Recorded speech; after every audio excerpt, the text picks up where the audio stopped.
میرے محبوب کریم صلی اللہ علیہ وسلم کی زندگی میں نفاست ہے. حضور نے لوگوں کو شرمندہ کرنا پسند نہیں کیا. ایک شخص حضور کے گھر میں مہمان آیا رات کے وقت میں. اس نے کہا میں نبی پاک صلی اللہ علیہ وسلم کے آپ نے سنا ہوا ہے کہ اتنا زیادہ گھر کے اندر گنجائش نہیں تھی رہنے کی. حضور کئی دفعہ مسجد میں ٹھہراتے تھے یا مہمانوں کو صحابہ میں بانٹ دیتے تھے. وہ کہنے لگا میں نے آپ کے گھر میں ہی قیام کرنا ہے. فرمایا ٹھیک ہے آ جاؤ. صحابہ کہتے ہیں جتنا بھی 4-5 بکریوں کا دودھ سارے اہل خانہ استعمال کرتے تھے محبوب کا سارا گھرانہ وہ سارا کٹھا ہی اکیلا ہی دودھ پی گیا. سارا جتنا کھانا تھا اکیلا ہی کھا گیا. رات کو اسے چارپائی پہ سلایا گیا تو کھا اتنا چکا تھا کہ اس کا پیشاب حضور کے بستر پر ہی نکل گیا. وہ جب آلودہ ہوا تو شرمندہ ہوا, اٹھ کے بھاگ گیا. کسی نے دیکھ لیا تو کیا بنے گا. کہتا ہے میں جب کنویں پہ گیا جا کے میں نے غسل کیا کپڑے دھوئے تو خیال آیا میری تو سونے کی انگوٹھی رہ گئی ہے وہاں. اب طبیعت اجازت نہیں دیتی تھی کہ وہاں لوگ کٹھے ہوں گے. یہاں نماز کے دوران اگر کسی کا موبائل بج جائے نا تو پکے نمازی ناراض تو نہیں ہو جائیں گے آپ لوگ. جو زیادہ پکے نمازی پکے ان سے نہیں معافی ملتی. وہ جو کچا پکا ہے بیچارہ وہ شاید کسی وقت معافی دے دے. پکے نمازی نہیں معافی دیتے. کہتے تیرا بج کیسے گیا تو نے سمجھا ہی نہیں. مجھے ایک شخص نے نا ویڈیو دکھائی. کہنے لگا جی تسی بڑی وکالت کر دیا مولویاں دا حال ویکھو. میں ڈر رہا تھا. میں نے کہا پتہ نہیں اب کیا نکلے گا. کہتے میں نے خود ریکارڈ کی ہے. تو میں نے کہا دکھاؤ. ویڈیو میں یہ تھا کہ نماز امام صاحب نے مکمل کی ہے تو دعا کے ہاتھ پھیرے ہی ہیں انہوں نے تو وہ موبائل لے کے جا رہے ہیں بار بار ٹوٹیوں کے پاس جا کے فون سننا شروع کر دیا. کہنے لگا جی یہ مولویوں کا حال ہے. نماز مکمل نہیں ہوئی فون کان کے ساتھ تو دوسرے کیسے باز آئیں گے. میں نے کہا یہ تو بہت جرم کیا اس نے. تو اس کا پھر کیا اشر کیا آپ لوگوں نے.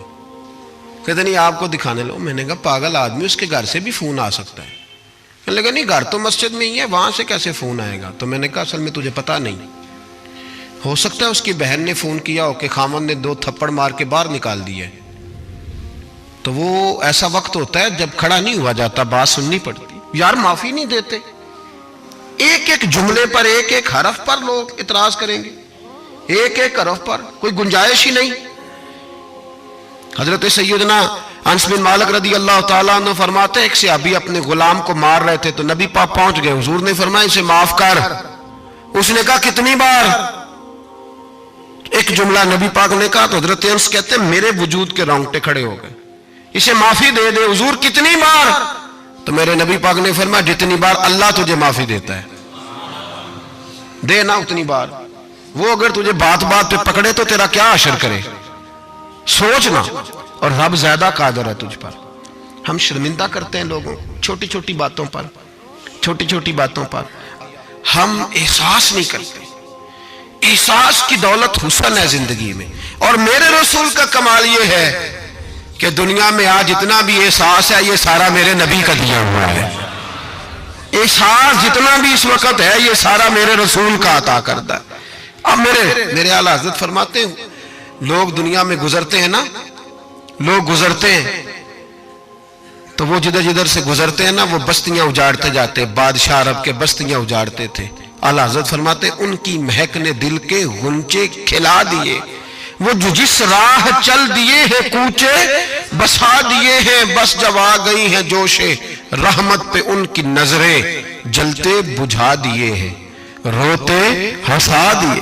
یہ کمال تھا میرے رسول پاک صلی اللہ علیہ. وہ شخص کہتا ہے میں انگوٹھی سونے کی رہ گئی تو دل میں خیال یہ تھا کہ واپس جاؤں گا تو وہاں تو حالات ہی بڑے گڑبڑ ہوں گے.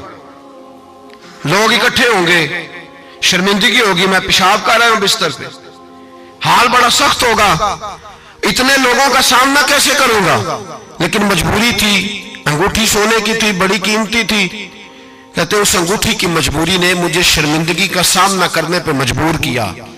اور جب میں آ کے حضور کے کمرے کے باہر کھڑا ہوا تو وہاں تو کوئی بھی نہیں تھا. اللہ کے رسول نے بالٹی میں پانی رکھا ہوا تھا اور میرے پیشاب پر پانی بہا رہے تھے. خود رسول پاک فرماتے ہیں حضور پانی بہا رہے تھے اور جب میری طرف دیکھا تو محبوب نے مسکرا کے فرمایا غسل کر لیا آپ نے.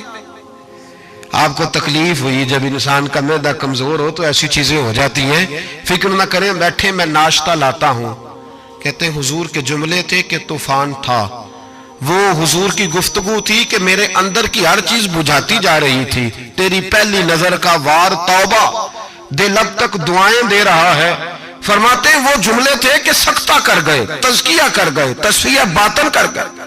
محبوب یہ کہہ کہ گزرنے لگے تو میں نے بازو تھام لیا، میں نے کہا محبوبہ میں زیادہ پڑھا لکھا تو نہیں، سیانا تو نہیں، زیادہ کھانے والا موٹا تازہ آدمی ہوں، حضور میں کوئی انالیسز نہیں کر سکتا، تجزیہ نگار نہیں، باریک نہیں، پر میرا موٹا دماغ بھی مان گیا ہے کہ آپ واقعی اللہ کے سچے رسول ہیں۔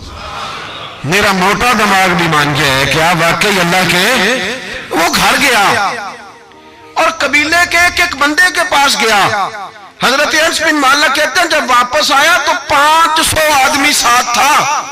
کہنے لگا سونیا میں اکیلا نہیں آیا، ساری برادری سارا قبیلہ لایا ہوں اور سب کو میں نے بتایا ہے کہ دنیا میں جسے میں دیکھ کے آیا ہوں ایسا تم نے کبھی نہیں دیکھا ہوگا، جس کی میں زیارت کر کے آیا ہوں ایسا نہیں تم نے دیکھا ہوگا۔ تو محبوبہ ہم سارے آئے ہیں، پڑھائے کلمہ، ہم بھی آپ کے غلام بننا چاہتے ہیں۔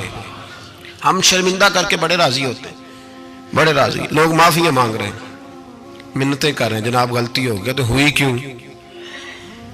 میں تو ایسا ہوں، میں نے تو کبھی نہیں کی، میری مثال دیکھ لو، میں تو، لوگ فوراً دلائل دیں گے۔ او بھائی کسی کو شرمندہ کر کے تجھے کیا ملے گا؟ کسی شخص کو تھوڑی دیر کے لیے جھکا کے تیرے نفس کی کون سی تسکین ہے جو حاصل ہوتی، تیرے وجود کے اندر کون سی؟ اور ناراض نہ ہونا، یہ ہر طبقے کا معاملہ ہے، جتنا کوئی اس کے نیچے ایک آدمی ہے یا 2 آدمی ہے، وہ روب ڈال کے خوش ہوتا ہے، وہ اس کو پریشان کر کے نیچا دکھا کے راضی ہوتا ہے۔ میرے رسول دنیا میں لوگوں کو نیچا دکھانے نہیں آئے، عزت عطا کرنے آئے، حضور بلندیاں دینے آئے، نبی پاک نے وقار دیا ہے۔ میں کبھی کبھی پریشان ہو جاتا ہوں جب لوگ آ کے کہتے ہیں نا بچی کی شادی ہے، تعاون کریں کرائیں، تو ایک سوال ذہن میں آتا ہے کہ کس پہلو سے تعاون کریں؟ بچی کی شادی پہ کھانا پکانا فرض ہے؟ بولیں تو صحیح، سنا کبھی جہیز دینا؟ کس چیز کا تعاون کریں بتائیں؟ کرنا چاہیے۔ میں اپنی بساط بھر دوستوں کی توجہ دلاتا ہوں کہ یار یہ ضروری ہے، اس کے ساتھ تعاون کریں، لیکن سوال میرا یہ ہے کہ اس میں فرض کون سی شے ہے؟